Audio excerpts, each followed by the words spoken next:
in the limp of his left leg and the way his hand shook some mornings. He'd come home to find his wife Sarah and their daughter Emma taken by fever the winter he was gone. The house still held their things, Sarah's sewing basket beside the rocker, Emma's corn-husk doll on the mantel. He couldn't bring himself to move them. Some days he forgot they were gone. Most days he wished he could. He was turning to go inside when he saw them. Two figures coming up the road in the failing light, one tall and thin, one small. They moved slow, like walking hurt. Between them limped a horse so worn down its ribs showed even from a distance. Elias set down his cup and watched them come. Strangers were rare out here. Strangers on foot were rarer still. As they drew closer, details emerged. The tall one was a girl, maybe 15 or 16, wearing a dress that had once been blue but was now the color of dust and desperation. Her dark hair hung loose and tangled past her shoulders. The small one was a boy, couldn't be more than 8, clinging to the girl's hand like it was the only solid thing in the world. His face was pale, eyes too large. The girl stopped at the base of his porch steps. Up close, Elias could see the exhaustion carved into her features, the way her shoulders trembled with more than just cold. But her chin was lifted, jaw set with determination that didn't match her age. "Sir," she said, voice hoarse but steady, "we don't mean to trouble you. We just need to sleep in your barn tonight. We'll be gone by first light." Elias studied them both. The boy swayed on his feet, eyes glassy. The horse's head drooped nearly to the ground. These weren't drifters or troublemakers. These were people running from something. "Barn's got holes in the roof," Elias said finally. "Storm's coming in tonight." The girl's face tightened, but she nodded. "We've slept in worse. We won't be any trouble, I promise." "Where are your folks?" Something flickered across her expression. Grief, fear, both. "Dead, sir." "Where you headed?" "North." She didn't elaborate. Elias looked at the boy again. The child hadn't spoken, hadn't even looked up. Just stood there shivering despite the evening warmth, one small hand gripping his sister's dress. Every instinct told Elias to send them on. He'd learned the hard way that caring about people only led to losing them. The smart thing, the safe thing, was to point them toward town and close his door. But there was something in the girl's eyes, something familiar.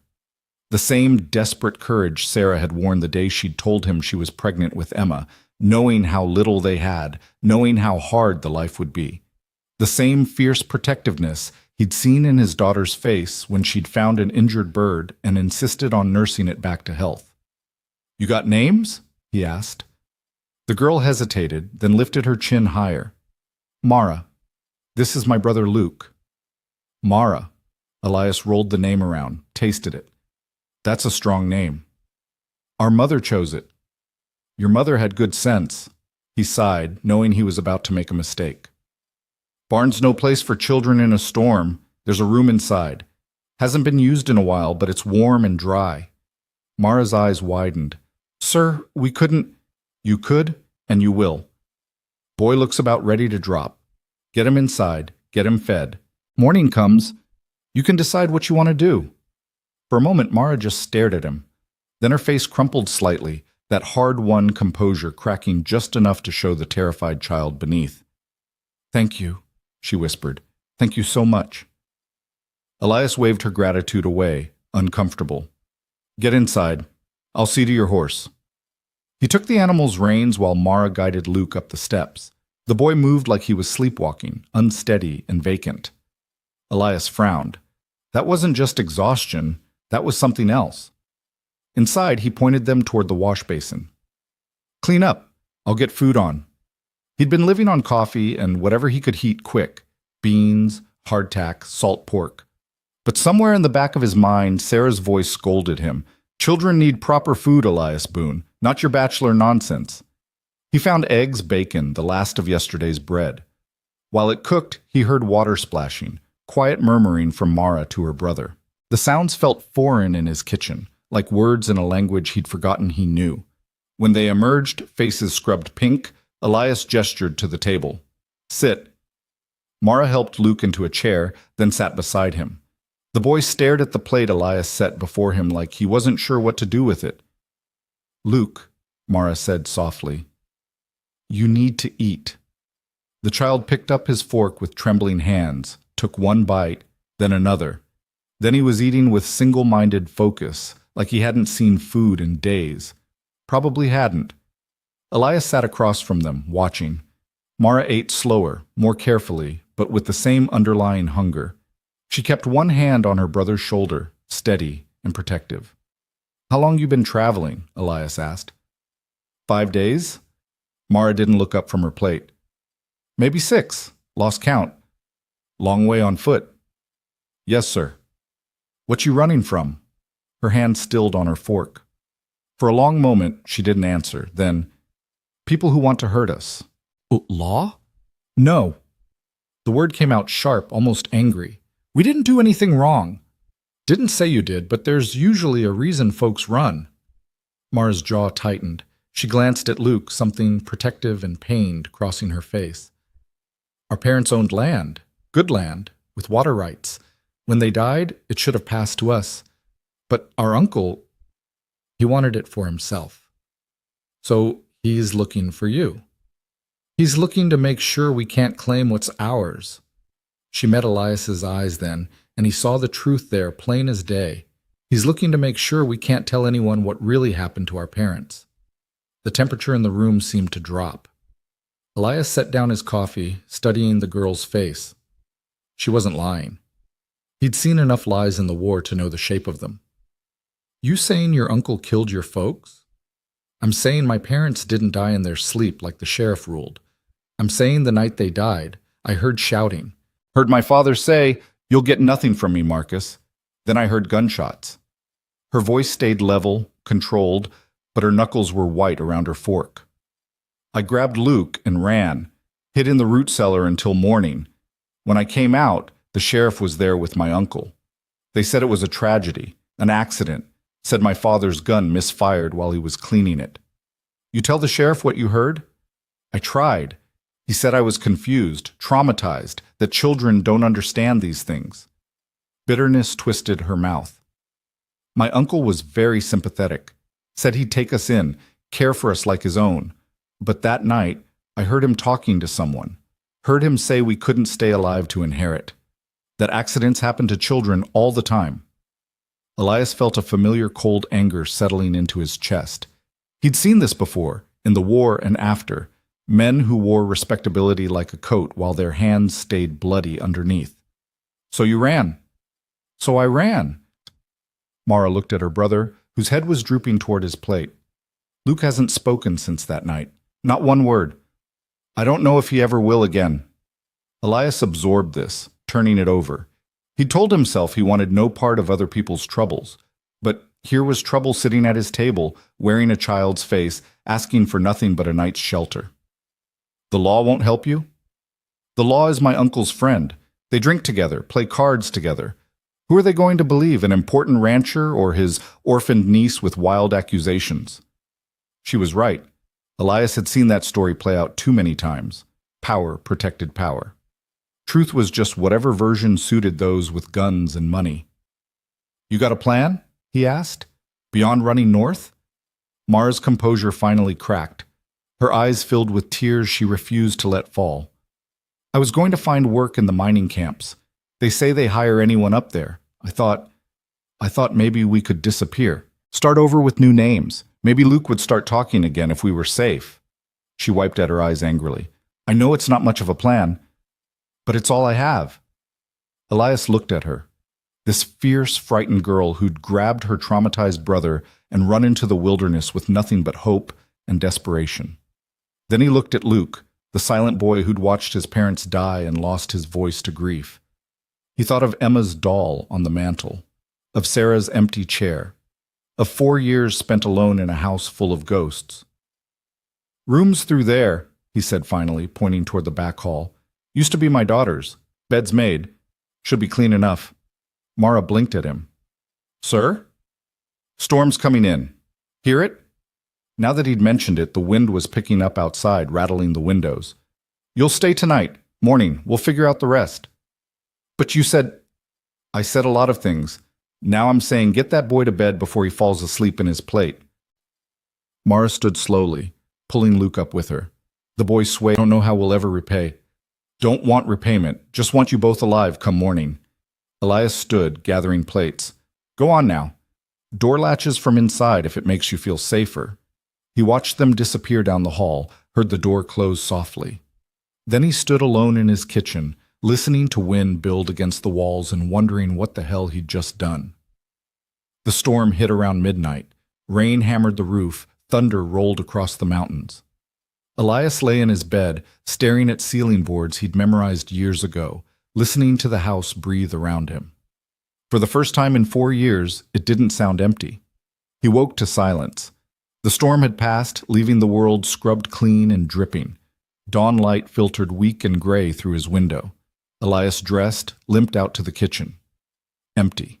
He moved to the back hall, knocked on Emma's door. No answer. He opened it.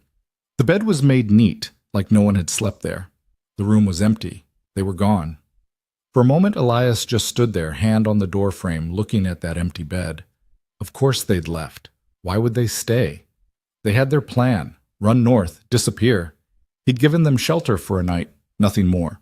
He should feel relieved, should be glad his life could return to its quiet pattern of coffee and cattle and carefully maintained solitude. Instead, he felt something twist in his chest, something that felt dangerously close to loss. You old fool, he told himself, getting attached to strangers in a single night. But he found himself walking outside anyway, scanning the horizon, looking for 2 small figures heading north. He didn't see them. What he saw instead made his blood run cold. Tracks in the mud. Boot prints, large and deep. Several sets. Men had come during the storm, circled his house, stood outside his windows. He followed the tracks to the barn. The door hung open. Inside, Mara's horse was gone. But there, in the back stall, huddled behind a pile of hay, Luke. The boy sat curled into himself, arms wrapped around his knees, shaking, alone. Elias approached slowly. Luke, where's your sister? The boy didn't respond, didn't even look up, but he was shaking harder now, whole body trembling. Luke, Elias crouched down, ignoring the protest of his bad leg. Son, I need you to show me where Mara went. Finally the boy lifted his head. His eyes were red-rimmed, terrified. He raised one shaking hand and pointed north. Elias felt that cold anger return, sharper this time. She went after the horse? Luke nodded. Alone? Another nod. Damn it! Elias stood, mind racing. The girl had probably woken early, found the horse gone, realized someone had been here. Had she thought Elias betrayed them? Or had she gone after their only means of travel, knowing they couldn't make it north on foot? Either way, she'd walked straight into danger. Stay here, Elias told Luke. Don't move. Don't make noise. Understand? The boy nodded, eyes huge. Elias grabbed his rifle, his coat, followed the tracks north into the timber. The trail was clear, 2 horses riding hard. One set of smaller footprints following. He found her a mile out.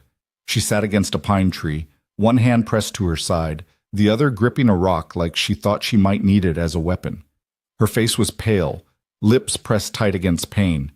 Blood seeped between her fingers. Mr. Boone. Her voice came out weak but defiant. You should go back. They'll come looking. Elias crossed to her, knelt down. Let me see.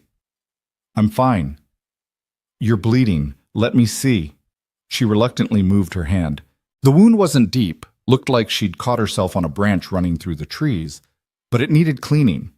More concerning was the fever flush on her cheeks, the way her eyes weren't quite focusing right.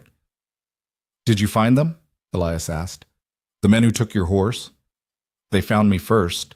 She tried to smile, failed. Guess I'm not as good at tracking as I thought. They hurt you? One grabbed me. I fought, fell. She gestured vaguely at the wound. They laughed, said my uncle sends his regards, said he's been looking for us, said, she swallowed hard, said he's offering a reward, $500 for information, $1,000 for delivery. Elias's jaw tightened. They take the horse? They took everything, our supplies, what little money I had hidden, said we wouldn't need it where we were going. Her voice broke. Luke, is Luke... He's safe, hiding in the barn. Relief flooded her face, so profound it was painful to witness. Then her eyes rolled back and she slumped sideways. Elias caught her, felt the fever burning through her clothes. Damn it. Wound was infected already, or she was sick from exposure. Either way, she needed help. He lifted her as gently as he could, started back toward the ranch. She barely weighed anything, this girl who'd tried to be strong enough to save them both.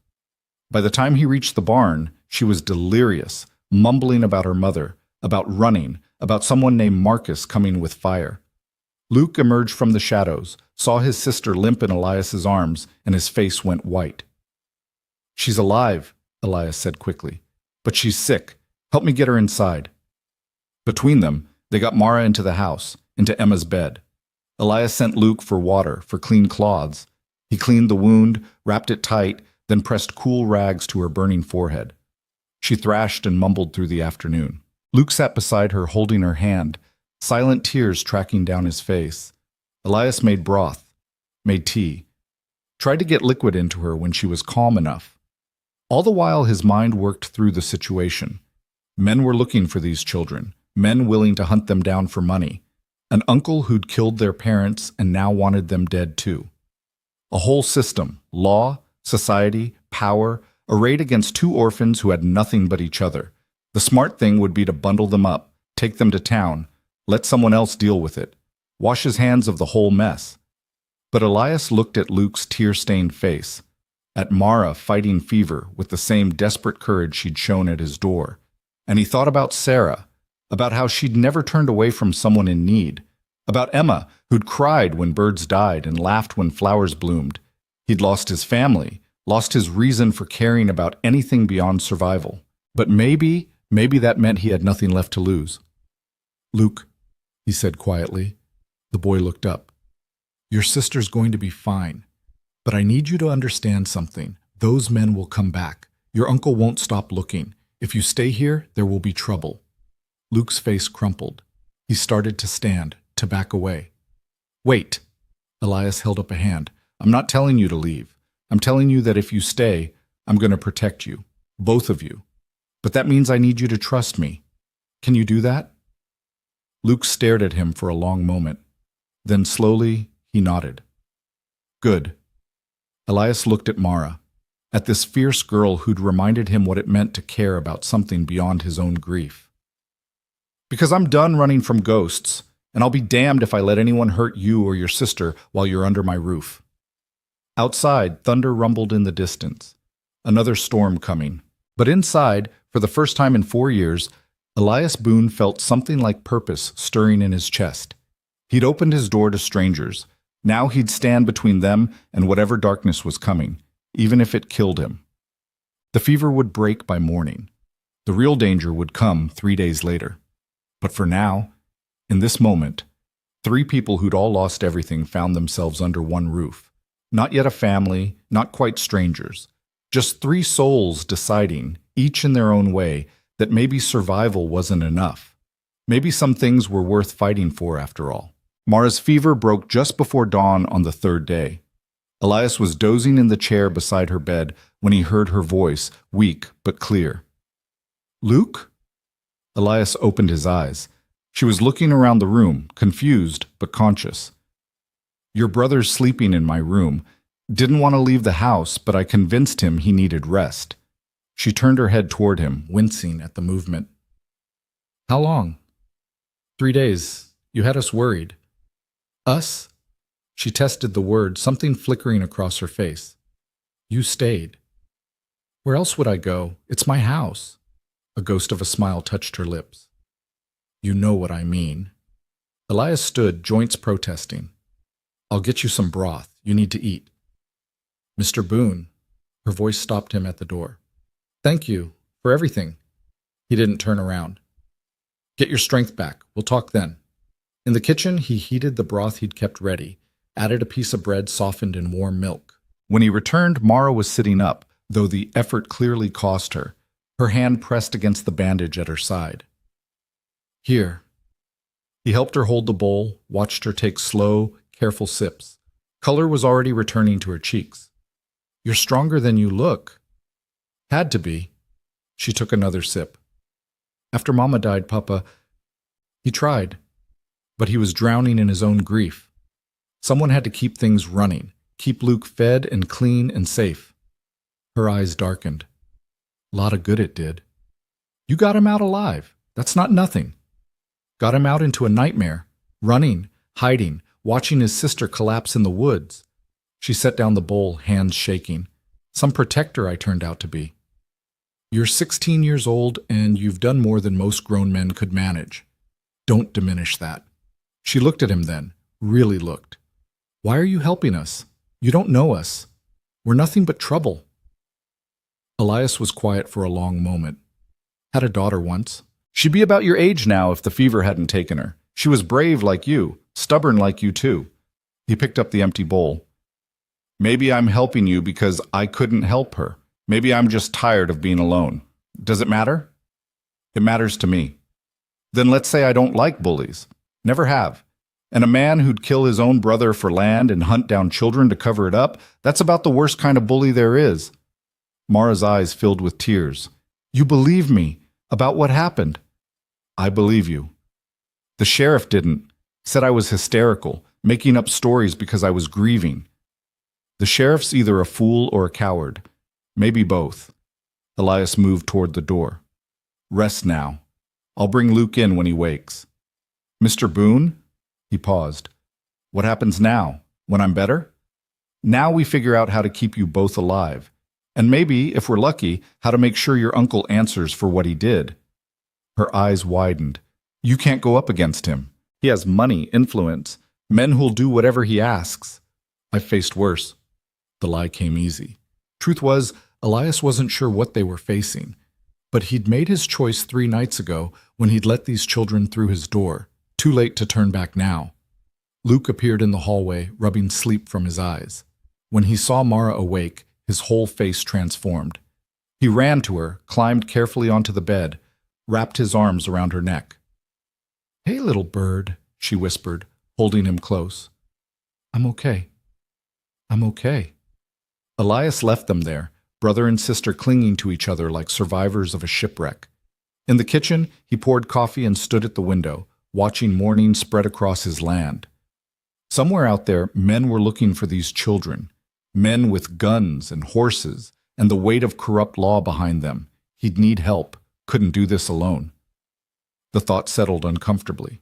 Elias had spent 4 years avoiding his neighbors, dodging invitations to gatherings, keeping to himself. But there were good men in these mountains, men who'd fought in the war, who understood honor and protecting what was right, men who wouldn't stand by while children were hunted. First, though, he needed information, needed to know exactly what they were up against. 3 days later, Mara was walking without wincing, and Luke was starting to explore the ranch, though he never strayed far from his sister. Elias found them in the barn, Mara showing Luke how to curry the old mare he kept for light work. I'm riding into town, Elias announced. Thought you might want to come along. Stay close where I can see you. Mara's hands stilled on the brush. Town is dangerous. Someone might recognize us. Town is also where we'll hear news, where we'll find out what your uncle's saying, what story he's spreading. He leaned against the stall door. Besides, I'm thinking it's time folks saw you. Time they knew you're under my protection.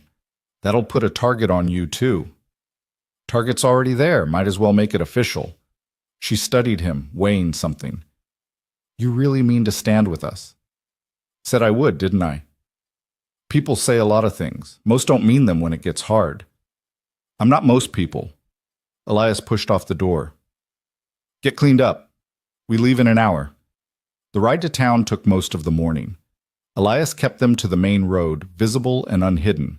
Let anyone watching see that these children were with him, under his care. Luke rode in front of Elias, small hands gripping the saddle horn. Mara rode the old mare, sitting straight back despite her healing wound. The town of Bent Creek wasn't much. A main street with a general store, a saloon, a church, a sheriff's office, and a dozen houses scattered around like seeds blown on the wind. But it was the center of their small world, the place where news traveled and decisions were made. Elias felt eyes on them the moment they rode in. Mrs. Henderson stopped sweeping her porch to stare. Old Tom Pritchard paused mid-stride outside the saloon, mouth falling open. Even the dogs seemed to quiet, watching.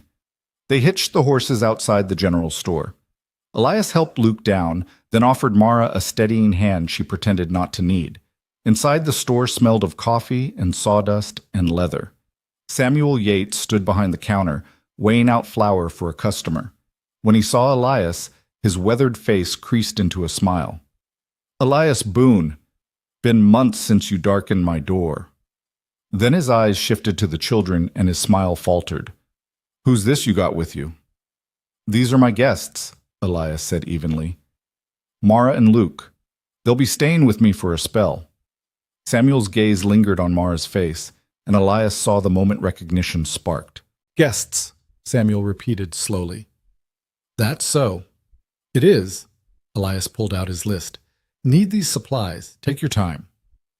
While Samuel gathered goods, Elias felt the weight of unspoken questions in the air.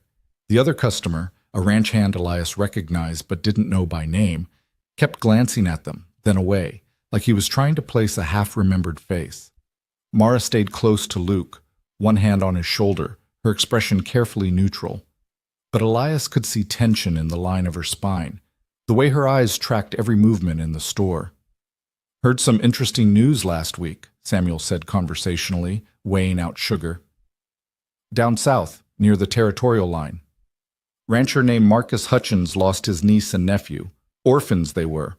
Wandered off in the night, poor man's beside himself, offering a reward for information." The air in the store went very still. "That's so," Elias said, voice flat. $1,000, they say. For anyone who can bring them home safe." Samuel looked up, met Elias's eyes. "Lot of money." "Money's not everything, Sam." "No, but it's something." Samuel wrapped the sugar in brown paper, set it on the counter. "Man's got friends, too. Important friends. Sheriff rode down there himself to help with the search. They say the children might have been confused, traumatized, might not understand they're in danger out here alone." Mara's hand tightened on Luke's shoulder. The boy pressed closer to her side. "Children aren't alone," Elias said quietly. "Children are exactly where they need to be." Samuel's hands stilled. He looked at Elias for a long moment, then at Mara, then back to Elias. Something passed between them, an old understanding, the kind that came from years of knowing a man's character. "You're sure about this, Elias? Man like Hutchins, he's got reach, got resources." "I'm sure." "Could get messy." "Most worthwhile things do." Samuel nodded slowly, then finished packing the supplies. "Your credit's good here." "Always has been." He pushed the packages across the counter. "And Elias? That story about confused children wandering off. I never believed it for a second. Hutchins always struck me as the kind of man who'd smile while he slit your throat." Relief flickered across Mara's face. Elias gathered the supplies, divided them between Luke and Mara to carry. "Appreciate the honesty, Sam." "One more thing." Samuel leaned across the counter, voice dropping. "Jack Morrison was in here yesterday. He's running freight up from the territorial line. Said he passed 2 men on the North Road asking questions about strangers traveling through. Described a girl and a boy pretty specifically." Elias felt cold settle into his gut. "They still around?" "Moved on toward the high country, but Jack said they didn't strike him as the giving up type." "Good to know." Elias tipped his hat. "We'll be seeing you, Sam." Outside, the afternoon sun felt too bright, too exposed. Elias loaded the supplies onto the horses, aware of faces in windows, figures pausing in doorways. The whole town would know by evening that Elias Boone had brought Marcus Hutchins' missing niece and nephew into Bent Creek, bold as brass. They were untying the horses when Sheriff Dawes emerged from his office across the street. He was a thick-built man in his 50s, with a belly that spoke of too much time sitting and a face that wore authority like an ill-fitting coat. "Boone." He crossed toward them, thumbs hooked in his belt. "Heard you had visitors." "Sheriff." Elias didn't move, didn't step away from the children. Dawes's eyes traveled over Mara and Luke, lingering. "Funny thing, these young folks matched the description of 2 missing children from down south. You wouldn't know anything about that, would you?" I know 2 children showed up at my ranch needing shelter. I gave it to them. Noble of you. So Dawes shifted his weight, hand resting near his gun. Not threatening, but noticeable. But those children belong with their uncle. Man's worried sick. He's asking for help bringing them home. They are home, Elias said flatly. That's not your decision to make. It's not Marcus Hutchins' decision either. These are his brother's children. They have legal claim to their father's estate. Dawes's expression hardened. You making accusations, Boone? I'm stating facts. Man's brother dies. Man tries to claim guardianship of the children while also claiming the property they inherited. Convenient timing. You calling Marcus Hutchins a murderer? Dawes's hand dropped to his gun now, open and clear. Because that's a serious charge, one you better be able to back up. Mara stepped forward, voice ringing clear despite her fear. I can back it up. I heard him that night. Heard him arguing with my father. Heard gunshots. When I came out of hiding, he was there with you, Sheriff, telling me how sorry he was, how it was all a terrible accident. You were confused, Dawes said, but there was something uncertain in his voice now. Traumatized. You didn't know what you were saying. I knew exactly what I was saying. You just didn't want to hear it. Girl, you better watch your tone. Sheriff, Elias's voice cut through, cold as winter. You touch these children, you'll answer to me. You try to take them, you'll have to go through me. And I promise you that won't end well for anyone. Dawes's face flushed red. You threatening a lawman? I'm protecting 2 orphans who've done nothing wrong except survive something they shouldn't have had to witness. If that puts me against you, so be it. For a moment, the street was silent except for the wind moving through the wooden buildings. People had gathered now, watching from doorways and windows. The saloon door swung open and 3 men stepped out, faces hard. Elias recognized 2 of them, drifters, the kind who do anything for coin. This isn't over, Dawes said finally. Marcus Hutchins has legal guardianship. Papers were drawn up proper. When he hears his niece and nephew are here, he'll come for them. And you won't have any choice but to hand them over. Then let him come. We'll settle it then. Dawes stared at him, jaw working. Then he spat into the dust and stalked back toward his office. The 3 men from the saloon watched a moment longer, then drifted back inside.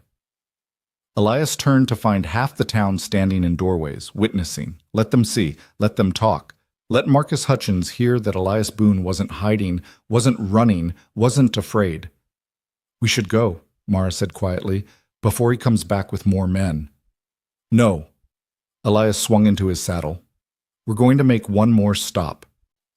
He rode them to the far end of town, to a small house with a neat garden and curtains in the windows. He dismounted, knocked on the door. A woman answered, maybe 40, with kind eyes and capable hands. Elias Boone. It's been too long. Mary. He removed his hat. Need to ask you something. It's important. Mary Carson had been Sarah's friend, had helped nurse Emma through her final days. She looked past Elias to the children waiting on the horses, and understanding dawned on her face. Come inside, she said, all of you. In her kitchen, over coffee and cookies that Luke ate with silent wonder, Elias explained. Mary listened without interrupting, her expression growing grimmer with each detail. When he finished, she looked at Mara. Child, you're telling the truth? Every word, Mara said. And you, Elias? You're sure about standing against Marcus Hutchins, against the sheriff? I'm sure. Mary was quiet for a moment, hands wrapped around her cup. Then she nodded.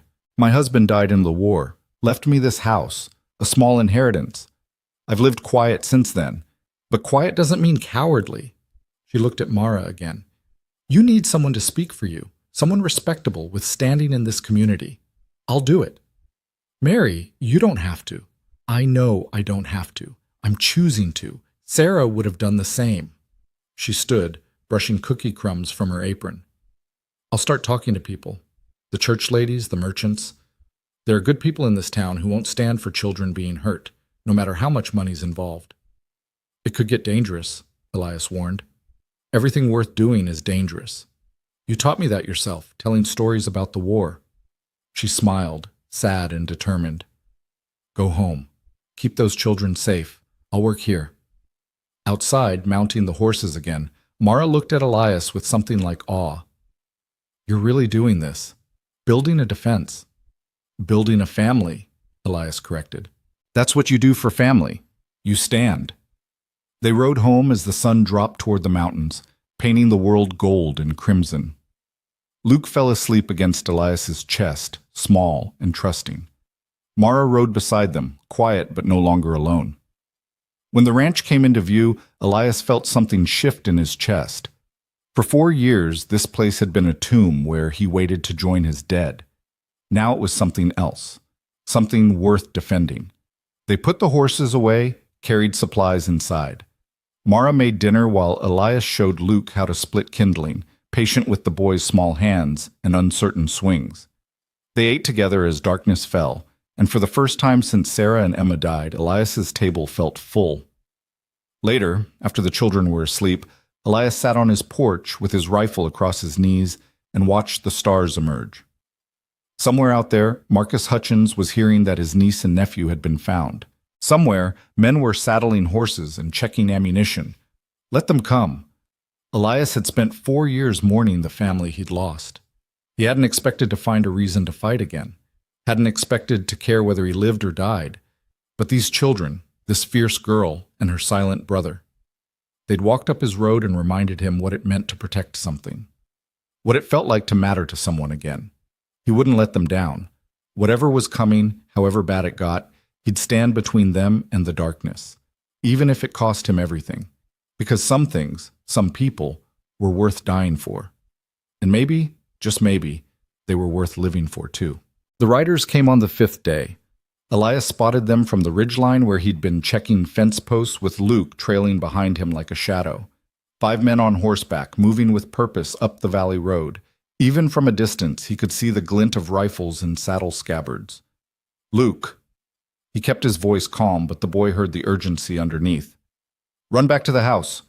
Tell your sister to get inside and stay away from the windows. Go now. Luke's eyes went wide, but he didn't hesitate.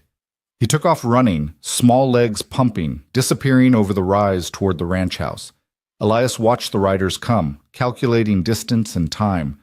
Maybe 20 minutes before they reached his property line. He could make it back to the house in 10 if he ran. That gave him time to prepare, to fortify, to make damn sure Mara and Luke were safe before whatever was about to happen happened. He moved fast down the slope, ignoring the protest in his bad leg. By the time he reached the house, Mara had already pulled Luke inside and was standing at the window with his old cavalry pistol in her hand. I found it in your trunk, she said when she saw his expression. Figured if men were coming, we'd need more than good intentions. You know how to use that? My father taught me. Said a woman on the frontier needed to know how to protect herself. Her hands were steady on the gun, but fear flickered in her eyes. Is it him, my uncle? Don't know yet, but 5 armed men riding this direction with intent, it's not a social call. Elias moved to his gun cabinet, pulled out his rifle and the shotgun he kept for close work. I need you to take Luke and go down to the root cellar. There's a tunnel there, old Indian trail that comes out near the creek bed. You remember where I showed you? I remember, but I'm not hiding while you face them alone. Mara? No. She turned to face him fully, chin lifted in that stubborn way he'd come to recognize. You've done enough. You've given us shelter, protection, stood up to the whole damn town for us. I won't let you die because of me. And I won't let them take you. So you're going to do as I say and get down in that cellar with your brother. Mr. Boone, Elias. He checked the rifle's chamber, loaded rounds with practiced efficiency. If we're about to fight side by side, you might as well use my name. That stopped her. She blinked, then nodded. Elias, at least let me stay until we know what they want. If it's just talk, no reason to hide. If it's trouble, she hefted the pistol. Then I can shoot just as well as any man. He wanted to argue, wanted to order her into that cellar and bar the door, but there was steel in her eyes that reminded him of Sarah, and he knew that look, knew there was no moving someone who'd made up their mind. Fine, but Luke goes down now, and if shooting starts, you follow him. Understood? Understood. They got Luke into the cellar with a lantern and strict instructions to stay quiet. The boy's face was white, but he didn't cry, didn't protest, just nodded and disappeared down into the darkness.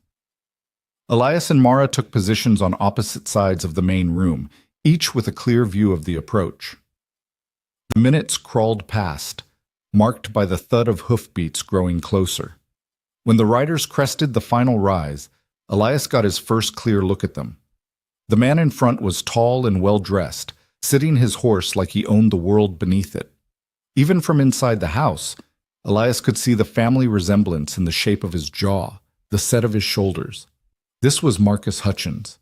Beside him rode Sheriff Dawes, looking uncomfortable and official all at once.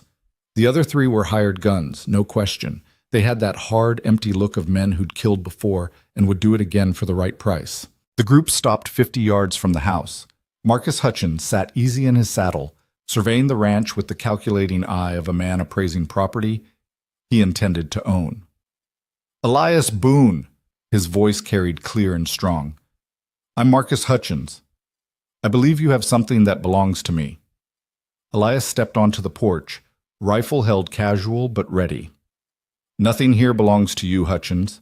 My niece and nephew would disagree. Poor children, running off in their grief. But they're safe now, thank the Lord. I've come to bring them home." "They are home." Marcus's smile was cold. "Now, that's where you're wrong. I'm their legal guardian. I have papers, signed and witnessed. Sheriff Dawes here can confirm it." Dawes nodded, miserable but compliant. "It's true, Boone. The court awarded guardianship to Mr. Hutchins. You got no legal right to keep those children." The court didn't hear the children's testimony, didn't hear what Mara saw the night her parents died.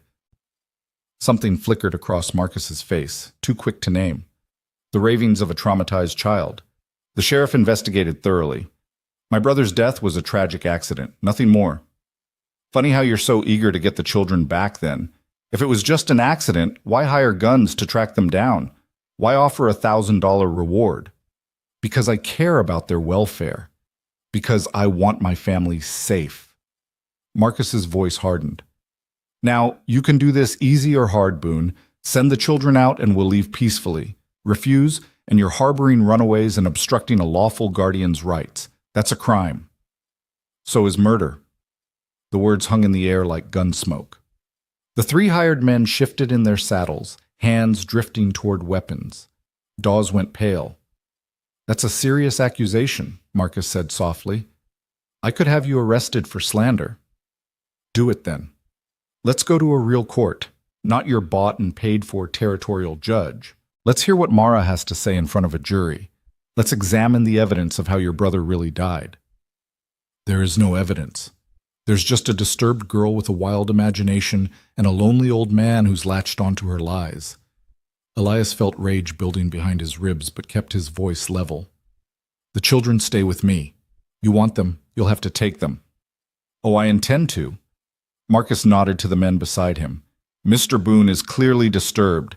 Help me retrieve my niece and nephew. Use whatever force is necessary."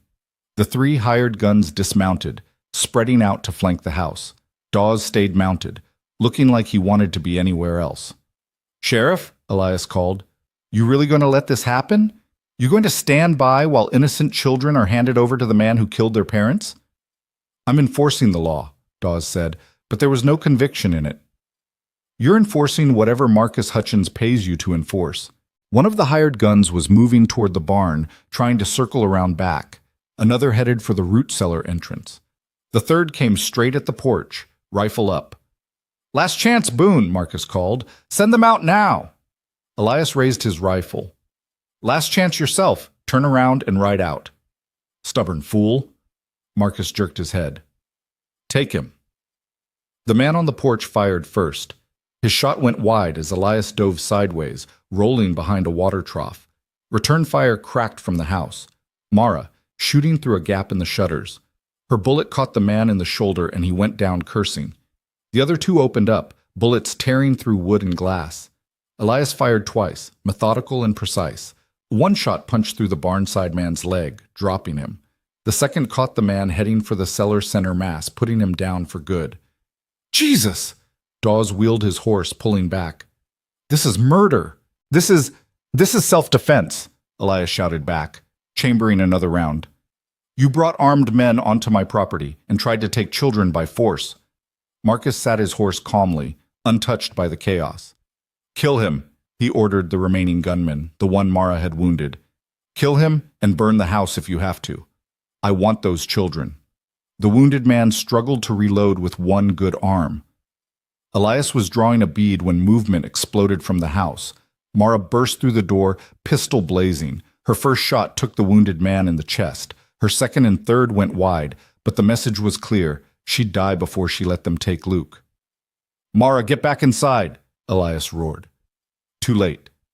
Marcus spurred his horse forward, incredibly fast for a man his size. He reached Mara in seconds, leaning down to grab her arm.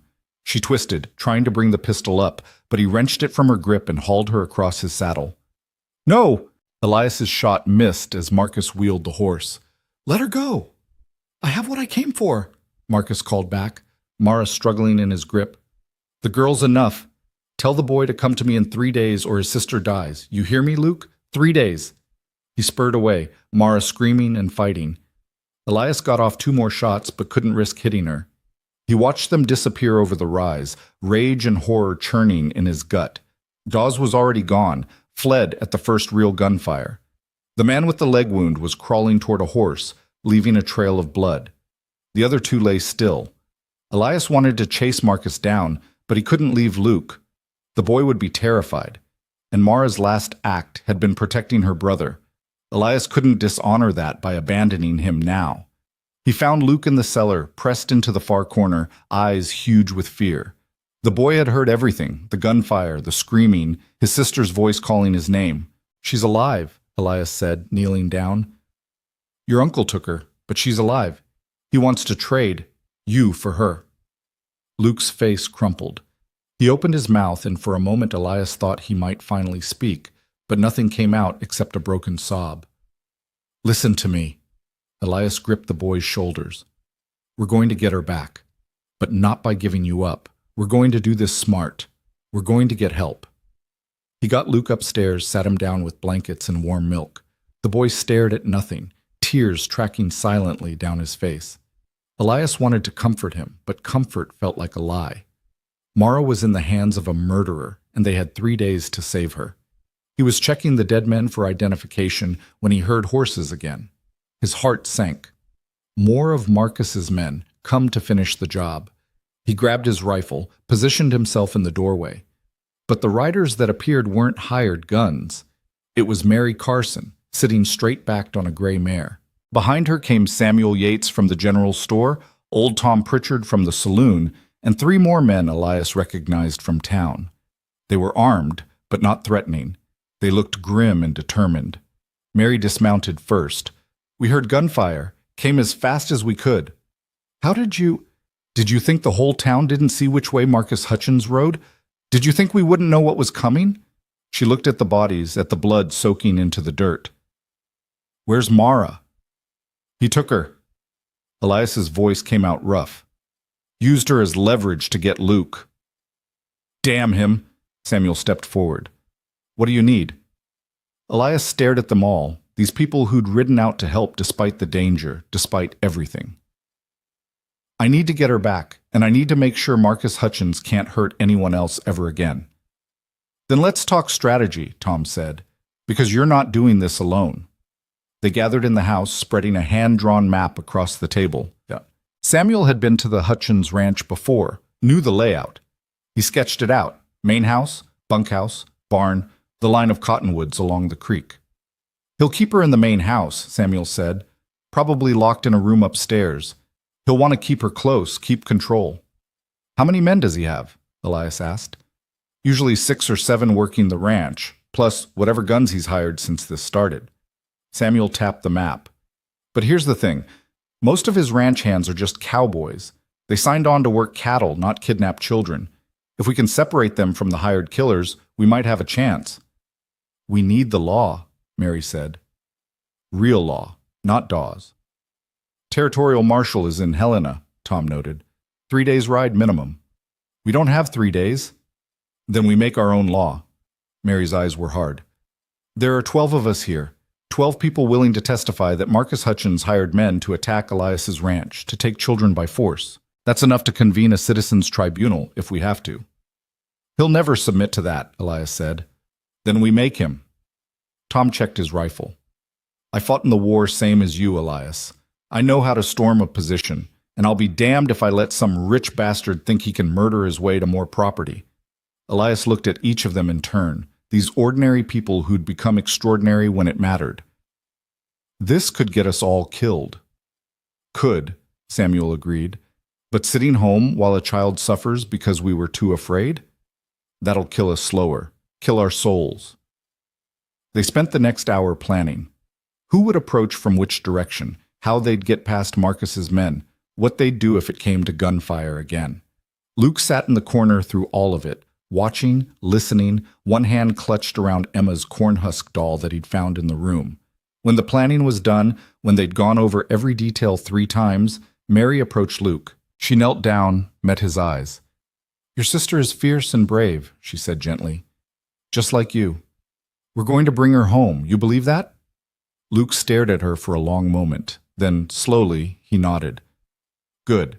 Because when this is over, when you're both safe, I want you to tell me all about your parents. Will you do that? Will you tell me their story?" Something shifted in Luke's face. He reached out and touched Mary's hand just for a second. It wasn't speech, but it was communication. It was trust. Mary smiled, eyes bright with tears. "That's a promise, then." They left at dawn, before the sun breached the mountains. 12 riders moving fast and quiet through the high country. Elias kept Luke with him, tucked against his chest in the saddle. The boy had refused to stay behind, and Elias understood. Luke needed to be there when they saved Mara, needed to see his sister safe with his own eyes. The Hutchins ranch sat in a valley where 3 creeks met, prime grazing land that had made his brother prosperous. The house was 2 stories, whitewashed and grand, speaking of money and status. The bunkhouse stood separate, smoke rising from its chimney. Cattle grazed in the distance, unaware of the reckoning coming. They split up as planned. Samuel and Tom took 4 men around the back way, approaching through the creek bed. Mary stayed with the horses, holding the reserve. Elias took the other 3 and Luke straight up the main approach, bold as morning. When they were 100 yards out, a man emerged from the bunkhouse. He stopped, staring at them, then shouted back inside. More men spilled out, grabbing rifles. "That's far enough." The foreman, a grizzled man named Carson, stepped forward. "State your business." "We're here for Mara Hutchins," Elias called back. "Marcus took her against her will. We're bringing her home. Girl's with her legal guardian. Ain't none of your concern." "Murder is everyone's concern, so is kidnapping children." Carson's face hardened. "Those are big words, Boone. You got proof?" "I've got a witness. A girl who saw Marcus Hutchins kill her father. A boy who lost his voice from the trauma. And I've got 10 men here who watched Marcus's hired guns attack my ranch yesterday." Muttering broke out among the cowboys. They were looking at each other uncertainly now, hands nervous on their rifles. "You men signed on to work cattle," Elias continued, raising his voice so they could all hear. "Not to help a murderer keep his brother's children prisoner. You really want to die protecting a man like that?" "He pays good," Carson said, but there was doubt in his voice now. "Blood money, paid with property stolen from orphans." Elias gestured to the house. "You all know what happened to James Hutchins. Called it an accident, but who's ever heard of a man shooting himself while cleaning his gun? And just after he and Marcus had a falling out over water rights." More muttering. One of the younger cowboys lowered his rifle. "Shut up," Carson snapped. "Boss is a respected man. You got no right." "I've got every right. Because yesterday, Marcus Hutchins ordered his men to kill me and burn my house to get to those children. 3 men died in the attempt. The girl he has now? She was defending her home, defending her brother. And he took her at gunpoint." The front door opened. Marcus appeared, pristine in a pressed suit, Mara beside him. His hand gripped her arm tight enough to leave marks. Her hair was disheveled, a bruise darkening her cheek, but her eyes blazed with defiance. "Quite a speech, Boone," Marcus called, "but it's all lies. The girl came willingly, once she understood her duty to family. Didn't you, Mara?" Go to hell, Mara spat. Marcus's hand tightened, making her wince. Children say the most ungrateful things. After everything I've done for her. Luke made a sound, small and broken. Elias felt the boy trembling against him. Let her go, Marcus. This ends now. Does it? Marcus smiled, pulling Mara closer. I don't see the sheriff. I don't see any legal authority. I see a bunch of vigilantes trespassing on my property. In fact, I'd be well within my rights to shoot you all for threatening me in my own home. Except you're outnumbered, Samuel called, emerging from the creek bed with his group. They had rifles trained on the bunkhouse, on the main house, covering every angle. And these men aren't hired killers. They're decent folk you've pushed too far. Marcus's confidence wavered. His eyes darted between the groups, calculating odds and angles. Carson, get these people off my land. But Carson didn't move. He was looking at Mara's bruised face, at the way Marcus held her. Boss, if what they're saying is true, it's not true. These are lies spread by a disturbed child. Then prove it, Mary said, riding forward. Submit to a citizen's tribunal. Let witnesses testify. If you're innocent, you have nothing to fear. I don't have to prove anything to you people. Actually, you do, Tom said. Because we're not leaving without that girl. And if you try to stop us, if you try to hurt her, every person here will testify that you're a kidnapper and a murderer. That story will spread from here to Helena and back. Your reputation will be destroyed. Marcus's face flushed red. His grip on Mara tightened until she gasped. You think you can threaten me? I own this valley. I own the sheriff. I own... You don't own us, Elias said quietly. And you don't own those children. Their father's land was theirs by right. You killed him to take it, and we're not going to let you finish what you started. For a moment, everything hung in balance. Marcus could shoot Mara, could order his men to fight. It would be a bloodbath. But Elias could see the calculation happening behind his eyes. The cost versus the gain, the risk versus the reward. Finally, Carson spoke. Boss, I ain't dying for this. If she's here against her will, that ain't right. None of us signed on for that.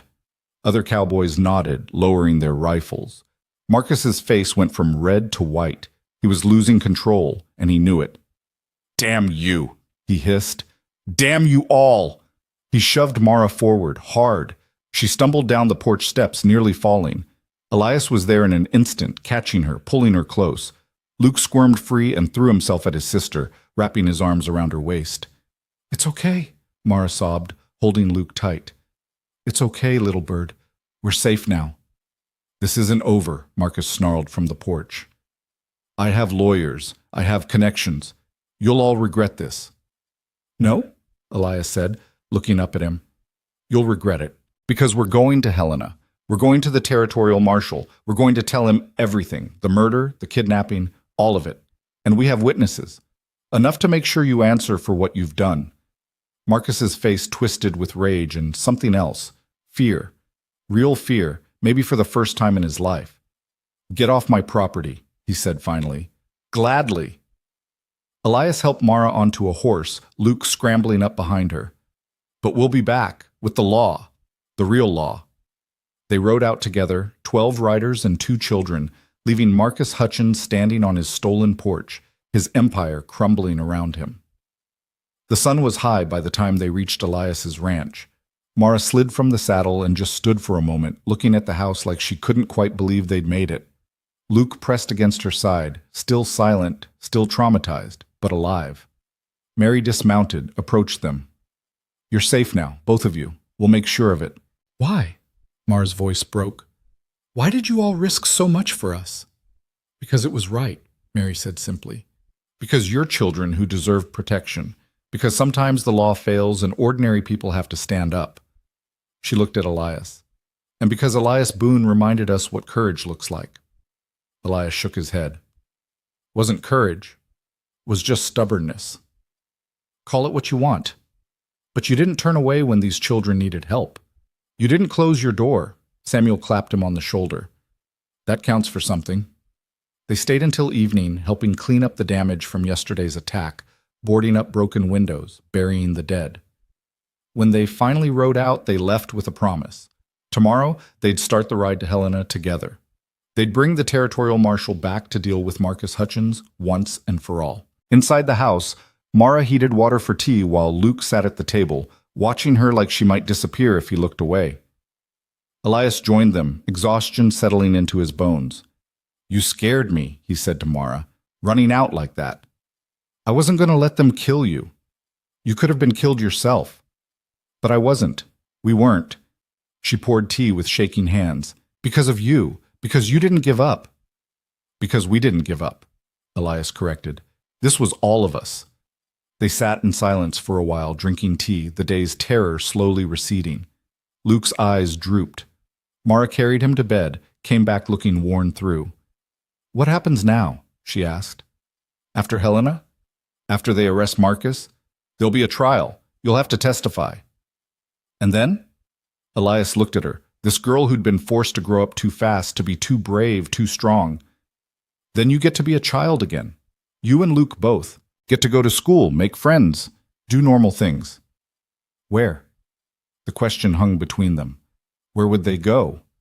To an orphanage? To distant relatives who might not exist? Into the system that had already failed them once? "Here," Elias heard himself say. "You stay here, if you want.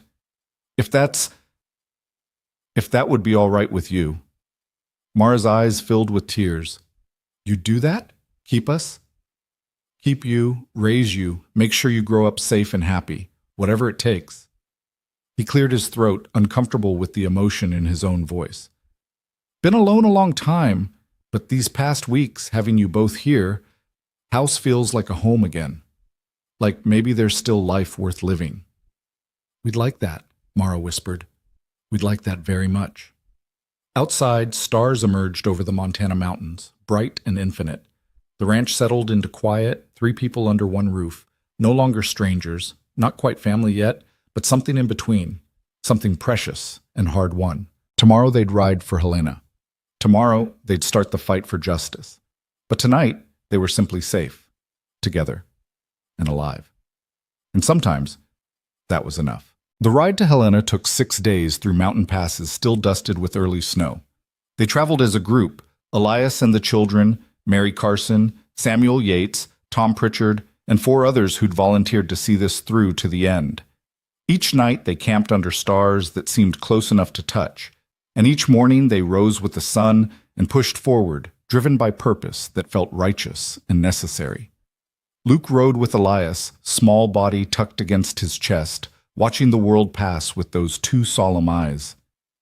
Mara rode beside them on the gray mare Mary had loaned her, sitting straighter each day, the bruise on her cheek fading from purple to yellow-green.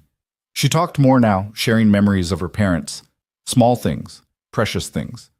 Her father's laugh, her mother's singing, the way their house had smelled like cinnamon on Sundays. "Mama wanted to open a school," Mara said on the 3rd day, as they followed a creek through aspen groves gone golden. Said every child deserved to read, to know arithmetic, to understand the world. Papa would tease her, say she wanted to civilize the whole territory single-handed. Her smile was sad but genuine. She'd just laugh and say somebody had to. "She sounds like a remarkable woman," Mary said from behind them. She was. They both were. "That's why Marcus," Mara's voice caught. "That's why he couldn't let them stand in his way. They would have fought him, would have exposed what he was." Elias reached over, squeezed her shoulder. "You're fighting him now, finishing what they started. What if it's not enough? What if the marshal doesn't believe us either?" "Then we make him believe." Tom urged his horse forward. "We've got witnesses, we've got testimony, and we've got the fact that Marcus sent hired killers to attack a ranch and kidnap children. That's not nothing." "It's everything," Samuel added. "And more people are listening now, word spreading. By the time we reach Helena, half the territory will know Marcus Hutchins' name and what he's accused of." They rode through towns and trading posts, and at each stop, the story grew. People who'd heard whispers about the Hutchins case, about 2 orphaned children fighting for their inheritance. Some were sympathetic, others skeptical, but all of them listened. All of them remembered. On the 4th night, camped in a meadow where elk grazed in the distance, Luke came and sat beside Elias at the fire. The boy had been increasingly restless, following his sister everywhere, watching the tree line like he expected Marcus to emerge from the shadows with a gun. "Can't sleep?" Elias asked quietly. Luke shook his head. Worried about what's coming? A nod this time, small and uncertain. Elias pulled the boy closer, let him lean against his side. I'm scared too, if that helps. Scared we'll get to Helena and the law won't care. Scared Marcus will find some way to twist the truth. Scared I won't be able to protect you and your sister the way you deserve. Luke looked up at him, eyes reflecting firelight. But here's what I know, Elias continued. Whatever happens, we face it together, not alone anymore. You got your sister, she's got you, and you both got me. That's not nothing. That's what family means, standing together when things get hard. The boy's throat worked like he was trying to speak. His mouth opened, shaped around a word, but nothing came out. Frustration crossed his face. It's all right, Elias said gently. Your voice will come back when it's ready. And until then, we'll listen to what you're saying in other ways. Luke nodded slowly, then did something unexpected. He reached out and took Elias's hand, held it tight like an anchor in stormy water. They sat like that until the fire burned low and stars wheeled overhead, and Elias felt something crack open in his chest, something that had been frozen since Sarah and Emma died, thawing at last in the warmth of being needed again. Helena emerged from the wilderness on the 6th day, a sprawling town built on silver money and territorial ambition. The streets teemed with miners, merchants, gamblers, and opportunists drawn by the promise of wealth. The marshal's office sat on the main thoroughfare, a solid building that spoke of authority and permanence. Elias dismounted outside, helped Luke down. Mara joined them, smoothing her dress with nervous hands. Mary and the others gathered close, a show of solidarity that felt necessary and profound. Ready? Elias asked Mara. She lifted her chin, that stubborn courage surfacing again. Ready. Inside, a clerk looked up from his desk, took in their travel-worn group with raised eyebrows. Help you folks? Need to see the territorial marshal, Elias said. It's urgent. Marshal's a busy man. You got an appointment? We've got a murder case. That urgent enough for you? The clerk's expression shifted. He stood, disappeared through a back door. Moments later, he returned with a man in his 50s, weathered and competent looking, with a badge pinned to his vest and eyes that missed nothing. I'm Marshal William Grant. You're here about a murder? Marcus Hutchins murdered his brother James to steal his land and inheritance. This is James's daughter Mara, and that's his son Luke. They witnessed it, and Hutchins has been trying to silence them ever since. Grant's gaze moved over them, assessing. That's a serious charge. You got evidence? We've got Mara's testimony. We've got the fact that Hutchins hired men to attack my ranch when I gave the children shelter. 3 men died in that attack. We've got witnesses who'll testify to kidnapping, to threats, to everything Hutchins has done. And we've got questions about the original sheriff's investigation. Mary stepped forward. Questions about why a lawman would rule a death accidental without interviewing the children who were in the house that night. Grant was quiet for a moment, studying each face. Then he gestured toward his office. Come on back. Let's hear the whole story. They spent 3 hours in that office, laying out everything. Mara spoke first, her voice steady despite the trembling in her hands, describing that terrible night, the shouting, the gunshots, hiding in the root cellar while her parents' bodies cooled in the house above. Luke sat beside her, holding her hand, silent witness to the truth. Then Elias described taking them in, the attack on his ranch, Marcus taking Mara at gunpoint. Samuel and Tom corroborated everything, adding details about how Marcus had operated in the territory, rumors of coercion and manipulation that no one had been brave enough to voice before. Grant took notes, asked pointed questions, his expression growing grimmer with each revelation. When they finished, he set down his pen and looked at Mara. Miss Hutchins, I need to ask you something, and I need you to think carefully before answering.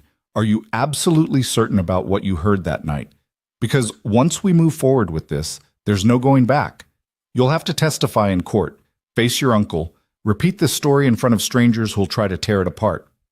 Mara met his eyes without flinching. I'm certain. I know what I heard. I know my father didn't kill himself, and I know my uncle wanted us dead so we couldn't inherit. All right then. Grant stood, moved to the window overlooking the street. This won't be easy. Marcus Hutchins has money and influence. He'll hire the best lawyers in the territory. He'll call your credibility into question, say you're a traumatized child with a grudge. But you believe her? Elias asked. I believe something happened that night that warrants investigation, and I believe the original sheriff failed in his duty. Grant turned back to them. I'll ride down to Bent Creek myself. I'll examine the evidence, interview witnesses, and if what you're saying holds up, I'll arrest Marcus Hutchins for murder. Relief flooded through the room like released breath. Mara's eyes filled with tears. Thank you. Thank you so much. Don't thank me yet. Getting an arrest is one thing. Getting a conviction is another. Grant looked at Elias. These children will need a safe place while this plays out, somewhere Hutchins can't get to them. They have one. My ranch. And I've got 10 people who'll help me defend it if necessary. Good. Because Hutchins won't go quietly. Men like him never do. Grant moved toward the door. Give me 2 days to organize a detail. Then we ride. They found lodging at a boarding house on the edge of town. 2 rooms with clean beds and a landlady who clucked sympathetically over Luke's silence and Mara's bruises. That night, after the children were asleep, Elias sat with Mary and Samuel in the common room, drinking coffee that had gone cold hours ago. You think Grant will follow through? Samuel asked. I think he's an honest man trying to do his job, but honest men can be pressured, bought, or scared off. Elias stared into his cup. We need to be ready for this to go wrong. It won't, Mary said firmly. Not this time. There are too many witnesses now, too many people watching. Marcus can't make this disappear the way he did the first investigation. Hope you're right. I am. And when this is over, when Marcus is in prison where he belongs, those children will need stability. They'll need a real home, a real family. She looked at Elias meaningfully. You prepared for that? For the long haul? Elias thought about Emma's room, no longer empty. About Luke's small hand in his. About Mara's fierce courage that reminded him of Sarah every single day. I'm prepared. More prepared than I've been for anything in years. Good. Because they need you, maybe as much as you need them. The word settled into truth in his chest. He did need them. Needed the way they'd brought his house back to life, filled the silence with purpose and meaning. Needed the reminder that loss didn't have to be the end of everything. 2 days later, Marshal Grant assembled his detail. 6 deputies, all hard-eyed men who looked competent and incorruptible. They rode out at dawn, back through the mountains toward Bent Creek, toward confrontation and justice that felt overdue. The journey back felt different, faster, sharper, weighted with anticipation. They pushed hard, covering in 4 days what had taken 6 on the way out. When Bent Creek appeared in the distance, Elias felt tension coil in his shoulders. This was where it would end, one way or another. Grant led them straight to the Hutchins ranch. This time, there was no negotiation, no standoff. The marshal rode up to that whitewashed house with authority that couldn't be ignored, dismounted with purpose, knocked on the door like judgment itself. Marcus Hutchins opened it, face composed but eyes calculating. Marshal Grant, what brings you out here? Marcus Hutchins, you're under arrest for the murder of your brother James Hutchins and the attempted murder of his children, Mara and Luke Hutchins. The color drained from Marcus's face. That's absurd. I've done no such thing. You can tell it to a judge. Turn around, hands behind your back. This is a mistake. I have rights. I demand to speak with my lawyer. You'll get your lawyer after you're in custody. Grant nodded to his deputies. They moved forward, efficient and professional, clasping irons around Marcus's wrists. This is persecution. Marcus's composure cracked, voice rising. You're arresting a respected member of this community based on the lies of a disturbed child. I'm arresting a man who hired gunmen to attack a ranch and kidnap children. Everything else we'll sort out in court. Grant gestured to his men. Take him to the jail in Bent Creek. I'll be along shortly. They dragged Marcus away, still protesting, still threatening lawyers and lawsuits and ruin for everyone involved. But his voice faded, swallowed by distance and justice, and Elias felt something like vindication settle in his bones. Grant turned to Carson, the foreman who stood watching from the bunkhouse. You worked for both brothers. Tell me true. Did James Hutchins strike you as the kind of man who'd accidentally shoot himself cleaning his gun? Carson shifted uncomfortably. No, sir. James was careful, knew his way around firearms, And he and Marcus had been fighting for months over water rights, over property boundaries. Got real heated toward the end. You tell the sheriff that when he investigated? Tried to. He said I was speculating. Said there was no evidence of foul play. Well, there is now. Grant looked at the house, at the land spreading rich and prosperous in all directions. This property belongs to James Hutchins' children by right of inheritance. Nobody touches it until the court rules. That clear? Yes, sir. They rode back to Bent Creek in silence, watching Marcus ahead of them, bound and defeated, the architect of his own destruction. When they reached the jail, a crowd had gathered, curious townspeople drawn by news that traveled fast in small places.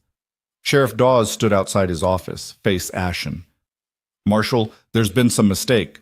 The only mistake was yours, Sheriff, ruling a death accidental without proper investigation, failing to interview key witnesses. Looking the other way while a murderer consolidated power. Grant's voice carried, meant for the crowd as much as Dawes. We'll be discussing your conduct in detail, but first, let's get this prisoner secured. They locked Marcus in a cell that smelled of rust and desperation. He gripped the bars, face twisted with rage and something approaching fear. You'll regret this, all of you. I'll destroy you. I'll save it for the judge. Grant turned away, dismissing him. Outside, Elias found Mara and Luke standing with Mary, watching the jail like they couldn't quite believe it was real. Mara's face was pale but composed. Luke pressed against her side, one hand gripping her dress. Is it over? Mara asked. Is he really arrested? He's arrested, Grant confirmed. Trial will be in 3 weeks. You'll both need to testify. Think you can do that? I can do it. Mara's voice didn't waver. I can tell them everything. What about the boy? Will he speak?